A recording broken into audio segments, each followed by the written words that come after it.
அது 1,00,000 ரூபா பெரிய விஷயம் இல்லையா? 1500க்கு நான் தேடிட்டு இருக்கும்போது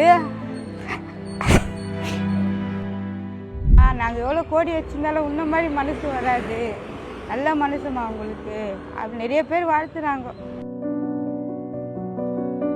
தூய்மை பணியின் போது சாலையில் கிடந்த 45 லட்சம் மதிப்புள்ள நகைகளை போலீஸ் நிலையத்தில் ஒப்படைத்து தனது நேர்மையினால் அனைவரின் கவனத்தையும் ஈர்த்திருக்கிறார் பத்மா. தயிர் சாதம் அந்த மாதிரி தருவாங்க, அது ஐஸ் பாக்ஸ் மாதிரி இருந்தது. சரி சாப்பாடு தான் இருக்கும், நம்ம வீட்டில் போய் சாப்பிட்டுக்கலாம் அப்படின்னு எடுத்து எல்லாமே பையில் வச்சுட்டு நான் ஆட்டோ பிடிச்சி போகும்போது பாக்ஸ் ஆட்டோவில் சாப்பிட்ற பழக்கம் உண்டு எனக்கு. இப்போ அந்த பாக்ஸை திறந்து பார்க்கும்போது ஐஸ் பாக்ஸு தயிர் சாதம் தான் எடுக்கும்போது பார்த்தா ஃபுல்லாக நகை. இப்போ தான் எங்கள் வீட்டுக்கார்ட்ட காமிச்சான். முதல்ல தூக்கி வா போகலான்னு அப்படியே வண்டி யூட்டன் எடுத்து திரும்பி வந்து குத்துட்டார். உழைச்சி சாப்பிட்ணும், இதுதான் எனக்கு மனசில். அடுத்தவங்க பணம் அடுத்தவங்க காசு எதுவுமே கிடையாது. அவங்களும் வந்துட்டாங்க, தொலைச்சவங்களும் அழுதுட்டாங்க. அதான் சொன்னேன், எங்களுக்கு வாழ்க்கை திருப்பி கொடுத்துருக்கீங்க நீங்கன்னாங்க.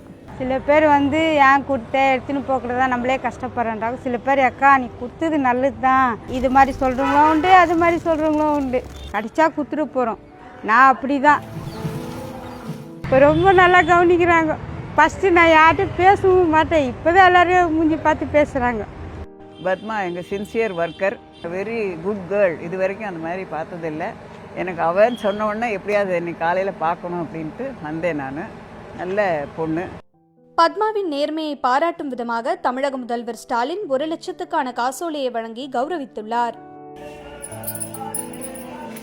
பொங்கலுக்கு என்ன பண்ணுறது, சரி காதில் இருக்கிற கம்பளை வச்சு பொங்கல் கொண்டாடலாமா அப்படிலாம் யோசனை பண்ணியிருந்தேன். நம்மக்கிட்ட காசு இல்லையே, என்ன பண்ணுறது, யாரை கேட்குறது. முதல்வர் கொடுத்த காசு, எங்கள் சிஎம் ஐயா கொடுத்த காசு எனக்கு ரொம்ப உதவியாக இருந்தது. அது இப்போ நான் மாற்றி பொங்கலுக்கு ஜாலியாக செலவு பண்ணுவேன். அது 1,00,000 ரூபா பெரிய விஷயம் இல்லையா? 1500க்கு நான் தேடிட்டு இருக்கும்போது அந்த 1,00,000 ரூபான்றது எனக்கு ரொம்ப பெரிய விஷயம்.